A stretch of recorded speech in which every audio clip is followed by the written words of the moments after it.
ቅናት መልክ ቢኖረው ይሄንን ይመስል ነበር። ኢቢኤስ ቴሌቪዥን እሑድን በኢቢኤስ ከዘፋኞች ግን በጣም ትጁ ማለት ነው። ብዙ ናቸው። አዎ አውቃለሁ፣ ብዙ ናቸው። አይ ግን እንደው ከወንዶች አንዱ ምረጭ ብትባል አንድ ምረጭ ካልከኝ ሚካኤል በላይነህ።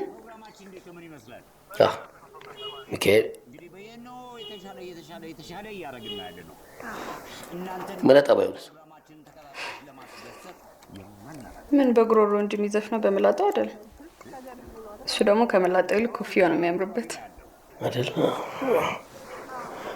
ኮፍያው በጣም ነው የሚያምርበት። እንደው ግን ማለት ድምፁ ባያምርስ ኖሮ ማለት ዘፋኝ ባይሆን ኖሮስ? ዘፋኝ ባይሆን ታውቀዋለሁ። የምጠለው ግን አይመስለኝም። የደስደስ አለው። አንቺ ግን ምነው እሱን ላለመጥላት በጣም ታገልሽ? ምነው አንተስ በጣም እንድጠላው ታገልከኝ?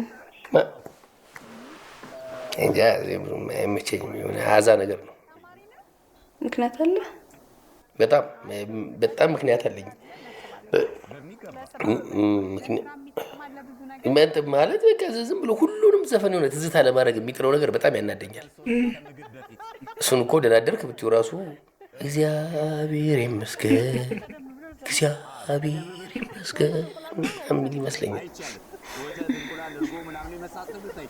እኔ ብቻ ነኝ ግን እዚህ አካባቢ ቅናት የሚሸተኝ? አንተዋወቅም ማለት ነው።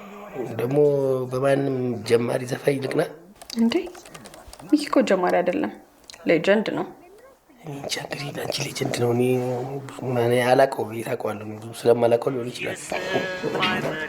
ማነው ደግሞ የአስቴር ማነው የመልካሙን የቀየረብኝ? ማነው ያደረገብኝ? እባክሽ ነኝ